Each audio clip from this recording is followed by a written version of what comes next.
제목은 바벨탑 재앙을 막는 산업 이런 말씀이고요. 다른 표현으로 하면은 빛의 경제의 응답 이렇게 표현할 수 있습니다. 우리가 먼저 뭐 많이 들었던 용어죠. 빛의 경제. 그 빛의 경제라는 단어 그 말의 의미부터 한번 우리가 좀 살펴볼 필요가 있어요. 뭐가 빛의 경제일까요? 빛의 경제라는 의미는요, 그동안에 쭉 메시지를 통해서 이렇게 이해하기로는 237을 살리는 경제가 빛의 경제입니다.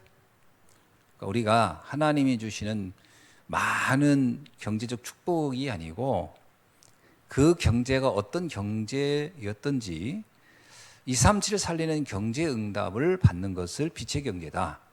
이렇게 말씀드릴 수가 있습니다. 그래서 다른 또 말로는 복음 운동에 필요한 경제 이렇게 말씀드릴 수 있고요. 또 다른 단어로는 마태복음 6장 33절처럼 그의 나라와 그의 의를 위한 경제, 이 경제를 빛의 경제다 이렇게 말씀드릴 수 있습니다. 그럼 반대로 이제 빛의 경제의 반대는 뭘까요? 당연히 흑암 경제라고 말할 수 있겠죠. 자, 흑암 경제는 어떤 경제겠습니까? 흑암 경제는 복음을 가로막는 경제 이렇게 볼 수 있으면 됩니다. 복음 운동을 가로막는 경제도 많아요. 복음 아닌 것이 마치 인생을 행복하게 할 것처럼 착각하게 하고 속이는 게 많거든요. 특별히 우상 경제 이런 겁니다. 거대한 신전을 짓고 거기서 경제의 부를 쌓고 하는 경우도 있었죠. 또 하나는 죽이는 경제입니다. 뭐 전쟁이라든지 이런 거. 그 마피아가 제일 많이 그 돈을 만들어내는 것은 마약 같은 거죠. 그것도 흑암 경제입니다. 사람을 죽이면서 생명을 죽이면서 만들어내는 경제. 이건 전부 다 흑암 경제죠. 뭐 음란과 매춘 뭐 이런 거 하면서 경제를 부를 싼다. 이것도 다 흑암 경제죠. 뭐 전쟁의 무기를 막 공급해서 그 사람들을 죽이는 데 사용하도록 하는 경제 이런 것이 다 흑암 경제라고 말씀드릴 수가 있을 겁니다. 또 한편으로는 마태복음 6장 31장 그의 나라와 의가 아닌 먹고 마시고 입기 위해서 오로지 거기에 목적을 둔다. 그러면 그것도 흑암 경제다 이렇게 볼 수 있습니다. 그리고 보면 뭐 세계의 경제는 어떻게 움직이는 것 같습니까? 복음 아닌 것이 세상을 지배하고요. 또 죽이는 경제, 뭐 이런 경제들이 뭐 어마어마하잖아요. 우리 흔히 뭐 암흑가의 경제, 뭐 지하 경제 이런 말 많이 하는데요. 이런 경우가 전부 다 흑암 경제라고 볼 수 있죠. 결국 이 경제가 흑암 경제가 많아지면 어떻게 될까요? 거기에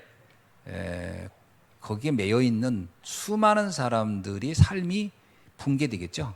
그래서 이것은 노예 경제라고 그렇게 표현할 수 있습니다. 자, 이런 시대에 우리가 생명 살리는 빛의 경제의 응답을 받아야 되겠다는 겁니다. 자, 이게 굉장히 중요한 거예요. 그래서 우리 후대들이 237 살릴 만큼의 경제 응답을 받아야 된다. 그거는 경제가 많기 때문에 살리는 거라기보다는 먼저 내가 237 살리는 산업인이 되겠다라는 언약부터 잡아야 돼요. 그때 오는 응답입니다. 전에 이런 표현 기억나세요? 그 의사가 복음의 옷을 입었을 때, 잘 들어보세요. 이게 무슨 말인지. 의사가 복음의 옷을 입었다. 그러면 우리는 흔히 그럽니다. 그러면 이제 내가 의료 행위를 해서 돈을 번 다음에 복음 운동을 하면 돼라고 하지만 이 사람이 본질은 의사인데 그냥 복음을 언뜻 들어가지고 복음의 옷을 입어버리면요. 상황이 조금 불리하거나 그러면 이 복음의 옷은 언제든지 벗을 수 있다는 겁니다. 그래서 그 사람 자체가 복음자가 돼야 돼요. 복음의 사람이 돼야 돼요. 그죠? 그러니까 이게 복음 옷을 입었다 벗었다 할 수 있는 이게 아니고 이게 잘못하면 그런 경우 있거든요. 나 돈 많이 번 다음에 주의 일 한다. 그러면 형편 따라서 할 수도 있고 안 할 수도 있고 그렇게 되는 경우가 정말 많습니다.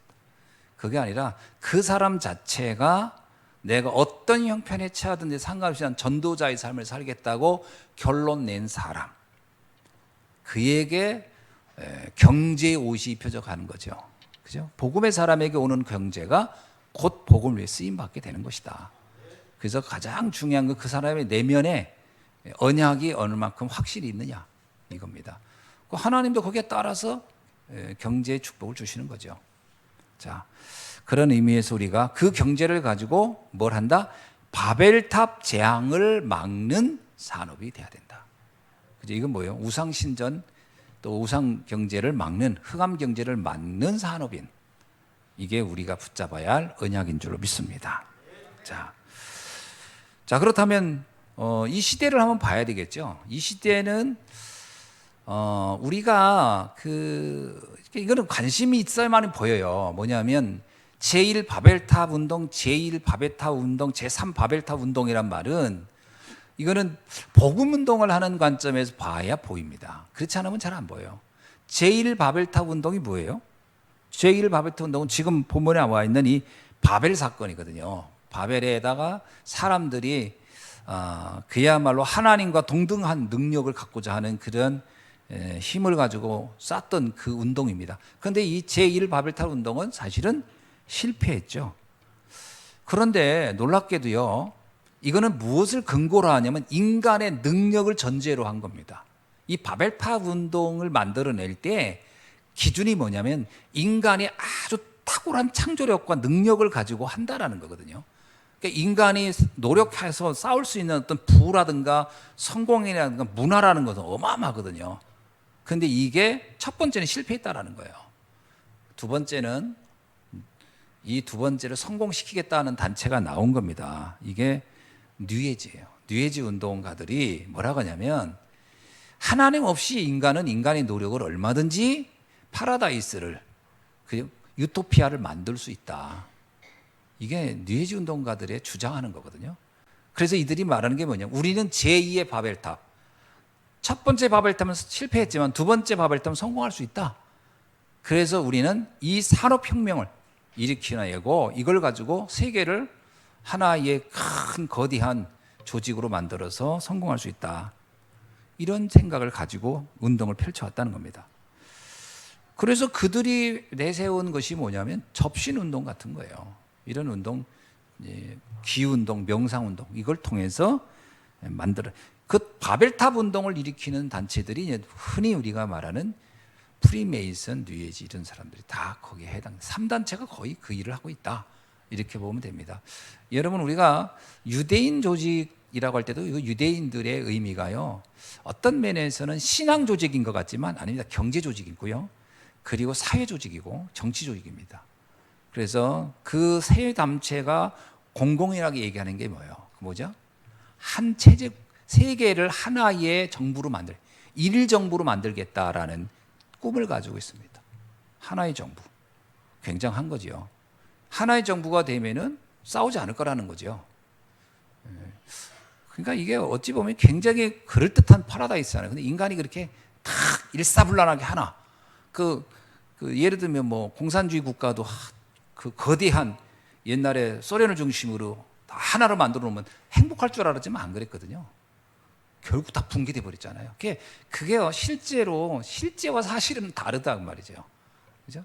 그래서 우리가 이제 그 공산주의 이론, 사회주의 이론을 읽으면 20대 때는 굉장히 설득력 있지만 실제로는 인간의 본성을 완전히 제외하고 나서 했기 때문에, 인간이 그 영적 존재라는 부분을 다 제외하고 했기 때문에 그게 실패할 수밖에 없다. 그런 거죠.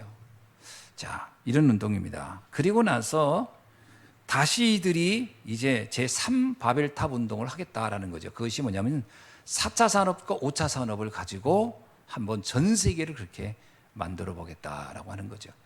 그래서 이 4차, 5차 산업은 완전히 이제 또 다른 차원의, 완전히 우리가 쉽게 말하면 이제 AI 이런 어떤 인공지능이라든지 우리가 상상할 수 없는 그런 세계로, 그야말로 이제 미디어의 완벽한 통일, 통일체, 이렇게. 지금 우리가 알고 있듯이요, 지금 이제 대화라는 게 옛날에는 다른 나라와 대화하려면요, 옛날 기억나세요? 국제전화 한번 하면 전화 걸고 대기하고 있었어야 돼요. 전화하고 한참 있다 그때 또 연락이 오면 또 이렇게 중간에서 송신해 준 사람이, 자, 기다리세요, 지금 미국에서 전화 옵니다. 그러면 또 기다렸다가 받고 막 그랬거든요. 요즘은 어떻게 되잖아요? 바로 됩니다. 바로 동시로 됩니다. 그만큼 이게요, 세계는 굉장한 변화를 일으켜 왔죠. 자, 그런 중에 이걸 가지고 어떻게 하냐면 엄청난 경제가 몰리는 거예요. 여기에는 돈이 엄청 모이는 겁니다. 그죠, 여러분? 그게 이거 눈 뜬 사람들은 벌써 옛날에 돈 엄청 벌었어요. 이런 거에 대해서. 이거 참 모르는 사람도 이게 뭐야? 그러다가 이제 다 뒤늦어진 거지.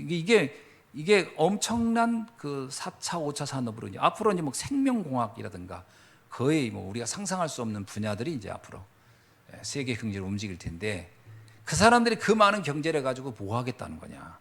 사실은 파라다이스를 건설한다는 말은 그렇지만 결국은 지배자의 부로 가는 겁니다. 소수 지배자의 부가 되는 거예요. 마지막 사람들 전 노예가 되는 거예요. 여러분 북한 생각해 보세요. 굶어 죽고 있는데 김정은이 별장은 14개인가 있댔잖아요. 한 사람으로 그 사람들은 공산주의 다 평등하게 살자 했는데 왜 자기는 안 평등해? 자기는 황제 자리에 올라가 있어요. 말이 안 맞는 얘기예요. 결국은 누군가는 과감하게 다 지배, 노예 경제가 돼버리는 거죠. 이렇게 만들어가는. 그래서 이런 시대를 바꾸려면 어떻게 되느냐? 복음의 빛을 가진 사람이 나와야 됩니다. 이게 중요해요. 복음의 빛을 가진 사람 한 사람이 나와야 돼요. 그래서 이런 시대의 문제를 보는 사람이 나와야 됩니다. 참 이거는 우리가 먹고 사는 거하고는 상관이 없는 거예요. 그죠? 맞죠? 지금 내가 뭐 먹냐, 오늘 뭐 의식주로, 이거하고는 상관없어요. 다른 차원의 눈이 열려야 돼요. 그 사람에게 주어지는 경제가 빛의 경제라는 겁니다. 우리가 237을 살린다 이 말은 뭐예요? 완전히 지금 내 삶의 영역을 뛰어넘어서 전 세계를 보는 거예요. 예를 들면 바울을 보세요. 바울이 자신의 삶은 어땠어요? 굉장히 고달팠어요. 자기 삶은 먹고 사는 것부터가 늘 생명의 위험. 근데 바울의 관심은 나의 삶에 머물러 있지 않아요. 나를 초월해서 세계복음화예요. 놀랍지 않아요? 그 눈을 가진 한 사람이 그에게 주어지는 걸 빛의 경제라는 거예요.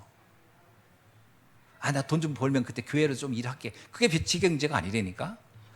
이 시야가 달라져야 돼요. 아브라함에게 뭐라고 하냐면요, 너의 안정된 생활에서 나와. 거기에 머물러 있지 마. 거기 있으면 결국 너는 의식주 그거밖에 더 하겠니? 나와. 나오니까 뭐예요? 이건 뭐 미지의 세계예요. 아무것도 준비가 안 돼 있어요. 그런데 그에게 준 미션이 뭐냐? 네가 모든 민족을 복되게 하는 일에 쓰임 받게 될 거야. 그때 오는 경제가 빛의 경제. 좀 이해되십니까? 그러니까 이게 빛의 경제에 눈을 뜬다는 거는 쉬운 게 아니에요. 사실은 서면에서 나라는 그 범위를 넘어서야 가능한 거예요. 그때 보는 거예요. 그때. 그래서 바벨탑 운동말을 왜 하냐면, 아니 제1바벨탑, 제1바벨탑, 제3바벨탑도 뭔 상관이 나하고. 아니 더 쉽게 얘기합시다. 3단체하고 나하고 뭔 상관이 있어요? 여러분이 프리메이슨을 만나봤어요. 뉴에이지를 단체를 만나봤어요. 뭐 유대인 조직을 만나봤어요. 그건 나하고 뭔 상관이 있어요? 내가 먹고 사는 거로 생각하면 그 단체와 그거하고는 상관이 없는 겁니다. 중요한 것은 나를 넘어서서 전 세계를 볼 수 있는 눈이 있는가? 그 한 사람이 나와야 돼요. 루터는 독일에서 있을 때 비텐베르크라는 지역에서 아주 작은 시골 동네에 한 신부에 불과했어요.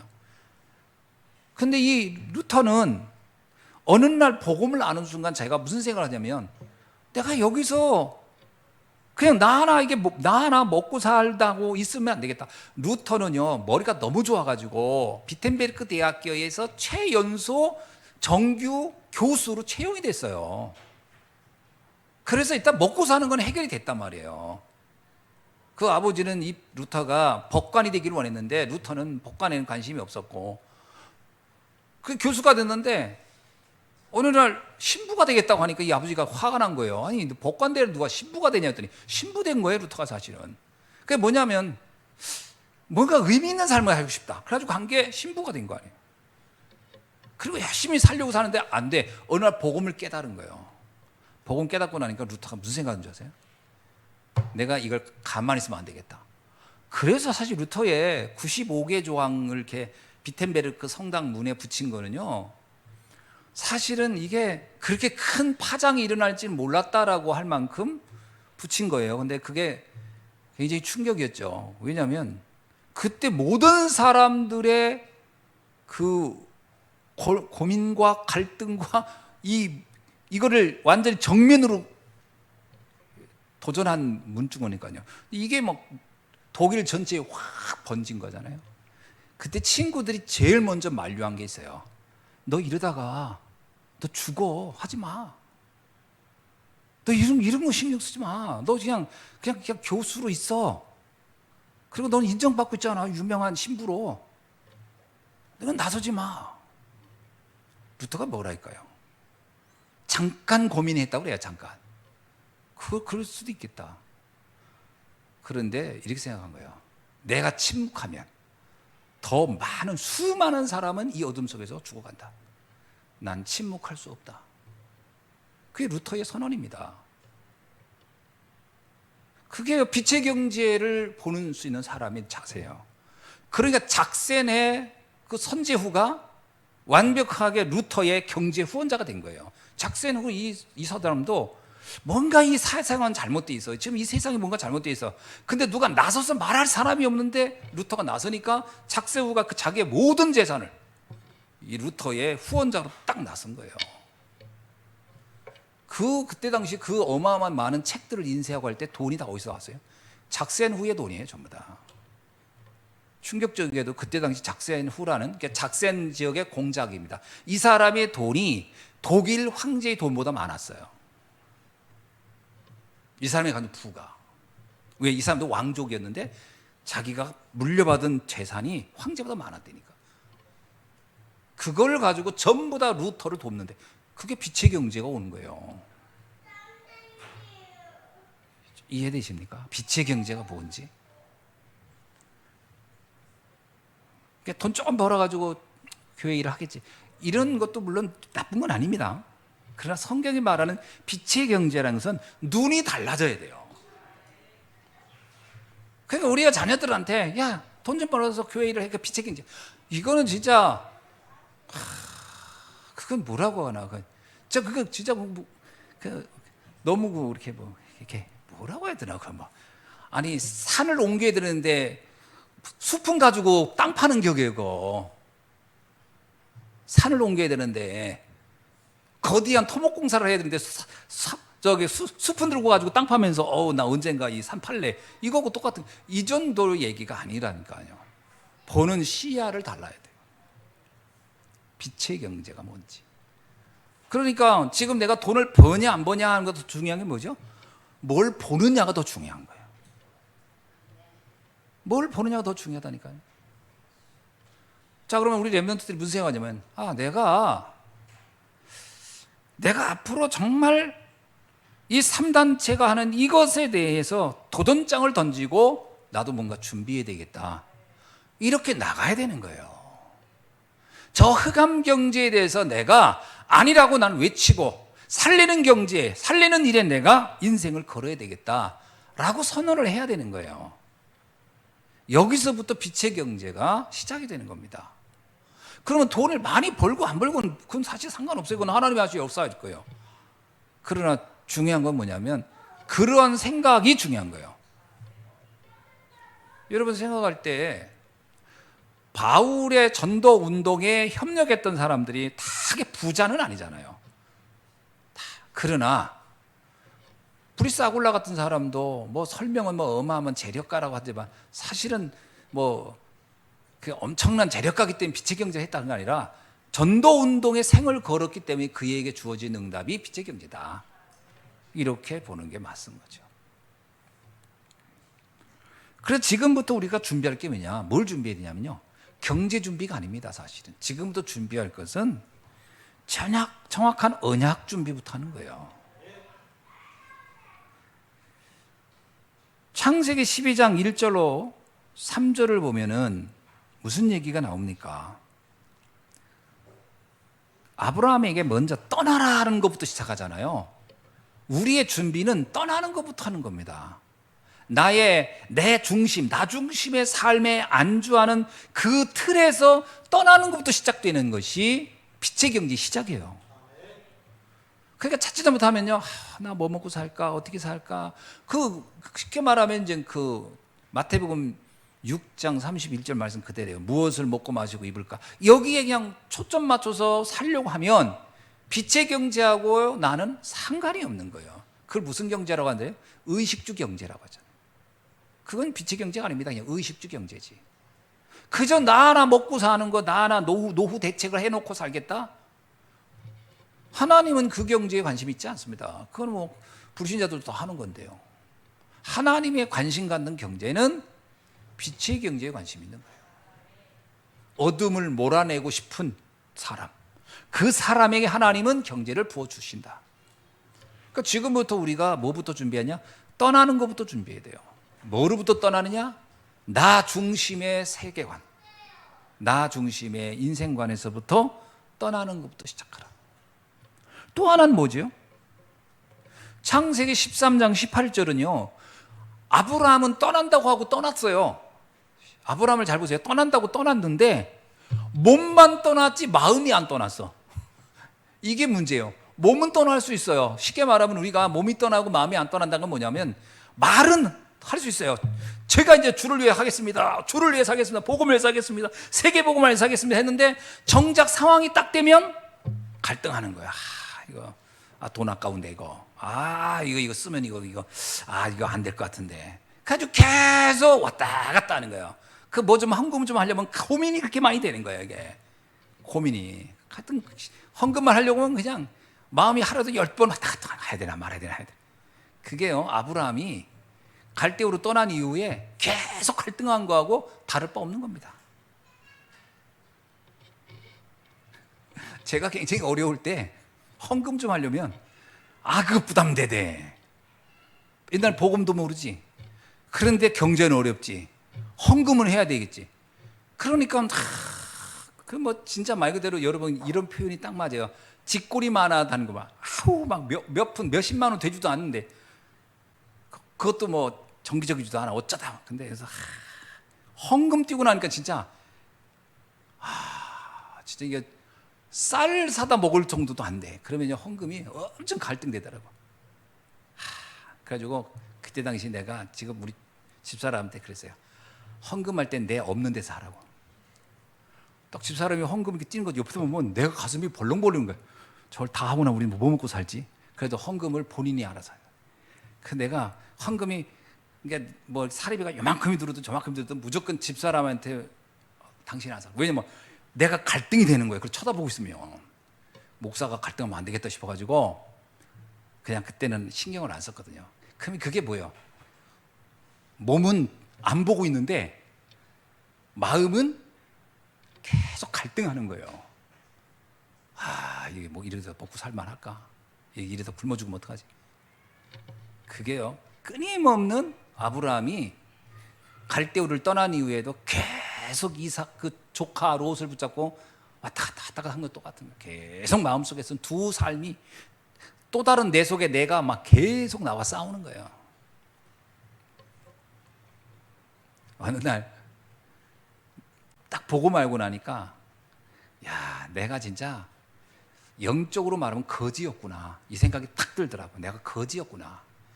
이게 영적 거지지, 이게 무슨 이게 목사인가. 말이 목사지 이건 완전 상거지 목사구나. 하나님 앞에 드리는 게 그렇게 아까우면 이건 끝난 거지, 내 인생은. 그날부터 딱 생각이 딱 바뀌더라고요. 헌금하는 게 일단 1순위가 되는 거예요. 그리고 행복해요. 뭐냐면 헌금할 수 있다는 것 자체가 내가 살아있다는 것이고 경제가 어떻든 생겼다는 거잖아요. 그 자체 의미를 완전히 바꿨어요. 의미를. 이게 나의 인생의 행복이다. 헌금하는 게 너무 기쁜 거예요. 그럼 헌금이 액수가 커질수록 행복해요. 헌금의 액수가 커진다는 얘기는 뭐야? 내가 그만큼 하나님의 축복이 많아진다는 얘기잖아요. 그게요, 언제부터 됐냐? 아브라함이 창세기 13장 18절 단을 쌓으면서부터, 마물의 상수리 나무 밑에서 하나님 앞에 단을 쌓는 날로부터 완전히 바뀌었어요. 그래가지고 전쟁에서 전리품을 얻었을 때 자기 당연히 시키지도 않았어요. 11조를 막 하면서 누가 나한테 도움 준다 절대 하지 마요. 하나님이 나의 상급이고 나의 모든 축복이다. 그러면서 이 아브라함의 인생이 완전히 그날로부터 바뀌는 거예요. 빛의 경제가 뭔지 하나님 앞에 완벽하게 인생을 딱 올인해버린 거예요. 그래서 사실 준비는 뭐냐? 내 마음의 그 중심 준비부터 하는 거다. 그 다음에 경제는 따라오는 겁니다. 사실은. 그날부터 어떤 응답이었죠? 창세기 14장 14절로 20절에 보니까요, 318명의 가병을 먹여 살릴 수 있는 경제. 그 전에 아브라함은 늘 경제 걱정했어요. 근데 결단한 날로부터 하나님이 축복해 주시는데 가병만 318명, 그럼 가족 다 식소까지 가면요, 그게 거의 1000명 가까운 사람을 먹였다는 거예요. 여러분, 한 사람이 1000명을 먹여 살릴 때는 보통 아닙니다. 그 옛날 고려 시대에, 무신 정권 시대에 그 뭡니까? 갑자기 이러면 그 사람은 자기 가병을 100명을 데리고 있었어요. 정대승이라는 사람이, 무신 정권 때 정대승이 아주, 이 사람이 그 무신 정권 시대 그나마 굉장히 가장, 무신 정권 시대에 가장 정직한 사람이 정대승이라는 사람인데, 이 사람이 자기 가병을 100명 데리고 있었어. 근데 가병 100명을 먹여 살릴 수 없어가지고요, 100명이 데모했어요. 데모. 그래서 이 사람이 자기가 데리고 있는 사람들 못 먹여가지고 그 데모하는 바람에 거기에 시달려가지고 나중에 요절해요.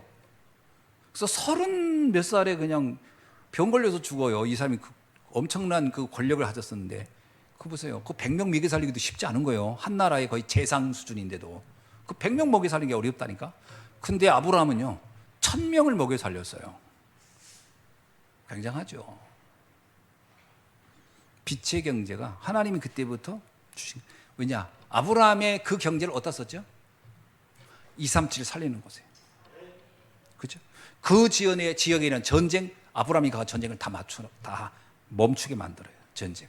빛의 경제를 위하여 쓰셨다. 그때 하나님께서 주신 축복이 뭐냐면 이삭입니다. 이삭에게 축복을. 이 아버지를 보고 그 아버지의 그 아들이라고, 그 아버지의 그 영적인 상태가 고스란히 전달된 게 누구냐면 이삭이에요. 가장 부모의 영적 유산을 잘 받은 사람이 사실 이삭입니다. 아브라함이 이런 모습을 보고 그대로 이삭이 성장한 거예요.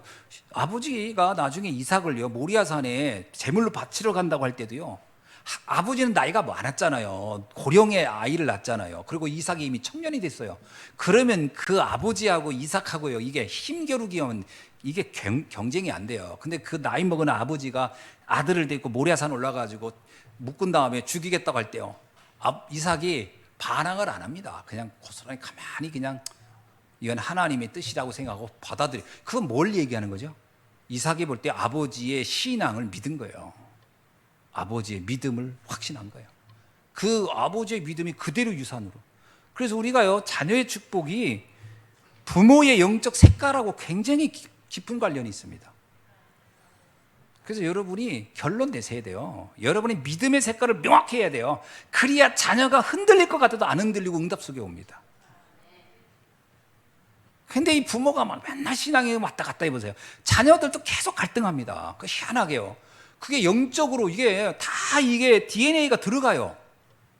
불신앙도 DNA가 들어가고요, 믿음도 들어가고 다 들어가요. 그래서 딱 결단해야 돼요. 어느 날 제단 쌓는 시간이 있어야 돼요. 마물의 상수리 나무 사건이 여러분의 인생에도 딱 나와야 돼요. 결단 내세요. 어느 날 딱 한번. 다시는 내가 흔들리지 않아요. 여러분, 헌금할 때 흔들리잖아요. 자녀도 흔들립니다. 내가 흔들리면 자녀도 그대로 흔들려요. 내가 안 하죠. 자녀가 절대 안 합니다. 신기하죠. 그거는 영적인 유산이에요. 영적인 유산. 유 목사님이 계속 그 얘기하잖아요. 어떻게 했다고요? 자기 어머니가 그렇게 알뜰 살 때 모아가지고 헌금할 때는 아낌없이 하는 거 보고 자기가 처음에 충격이었다고. 근데 그 유산이 아들에게 그래서 유광수 목사님 같은 사람이 나오는 거예요, 전도자가. 그러니까 여러분이 지금 결단하기에 따라서 여러분 자녀가 어떤 영적 색깔과 어떤 축복을 받을 건가 그려보시기 바랍니다. 그러면 우리가 헌금할 때 좀 달라질 겁니다. 아, 이거 아깝다고 막 갈등하면 안 되겠다. 우리 미래 자녀의 축복하고 연결돼 있지 않냐. 굉장히 중요합니다, 이거.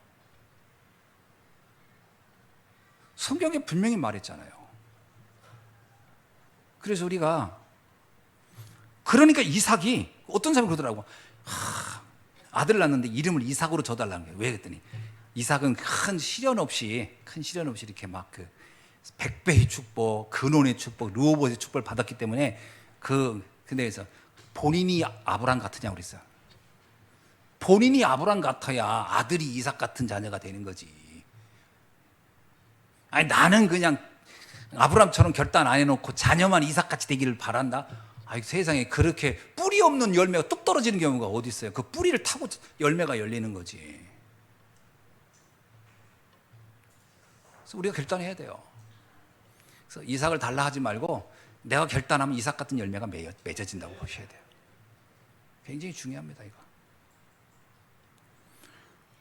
그 사람이 파수망대가 되는 거예요. 그래서 여러분, 우리가 자녀들의 렘넌트에 발판할 때 뭘 발판한다는 게 뭐 돈으로 발판입니까? 아닙니다. 신앙의 결단으로 발판이에요. 발판이 되어 주셔야 돼요. 우리가 흔들리면 자녀들은 진짜, 우리는 보세요, 우리는 요 정도 흔들리죠. 자녀들은 이렇게 흔들립니다. 그러니까 우리가 딱 뿌리를 내셔야 돼요. 복음의 뿌리 팍 내셔야 돼요. 세 번째입니다.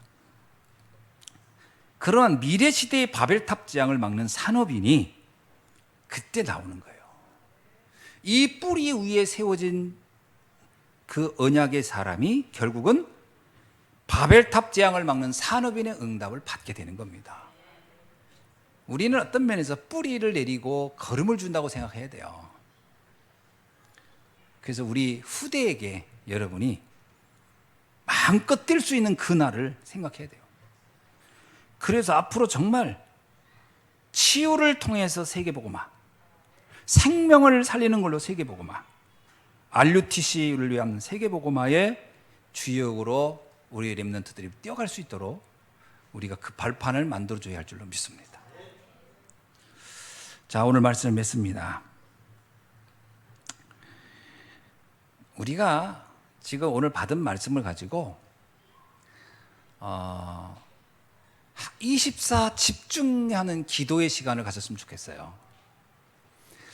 이게 결단하는 날로부터 응답이 오는 거거든요. 오늘 딱 결단하는 겁니다. 주님, 내가 오늘부터 결단하겠습니다. 이거는 사실은 굉장히 중요한 신앙의 색깔을 만드는 거예요. 그죠? 믿음의 역사, 사랑의 수고, 믿음의 소망. 딱 색깔을 만드는 거예요. 어떤 색깔이냐면요, 완전 하나님의 믿음 위에 역사가 일어날 것이라는 거예요. 내가 복음을 정말로 사랑한다고 하는 결단이에요. 그리고 하나님이 하실 역사에 대한 믿음을 갖는 거예요. 이 색깔을 명확하게 해야 돼요. 그래서 믿음, 소망, 사랑은요, 우리에게 신앙의 색깔입니다. 그죠? 믿음은 어떤 믿음입니까? 하나님의 역사에 대한 믿음이잖아요. 소망은요, 하나님이 하실 일에 대한 소망이에요. 사랑은요, 주의 복음에 대한 사랑이에요. 이 색깔이 딱 명확해지면 그 위에 하나님의 역사, 빛의 경제의 응답들은 계속 열릴 것이다. 오늘도 이 축복을 다시 한번 언약으로 붙잡고 응답받는 우리 예수한교회 모든 성도님 되시기를 주님의 이름으로 축원합니다. 기도하겠습니다. 하나님, 감사합니다. 오늘 주신 말씀 다시 한번 우리가 언약으로 굳게 붙잡고 나의 삶 속에서 결단하는 날이 되게 하여 주옵소서. 우리가 어떤 액션을 취하기 이전에 내 마음의 중심의 결단, 뜻을 정하는 것부터 시작되게 하시고 이 믿음의 고백 위에 하나님의 영광을 보게 하여 주옵소서. 예수 그리스도의 이름으로 기도하옵나이다. 아멘.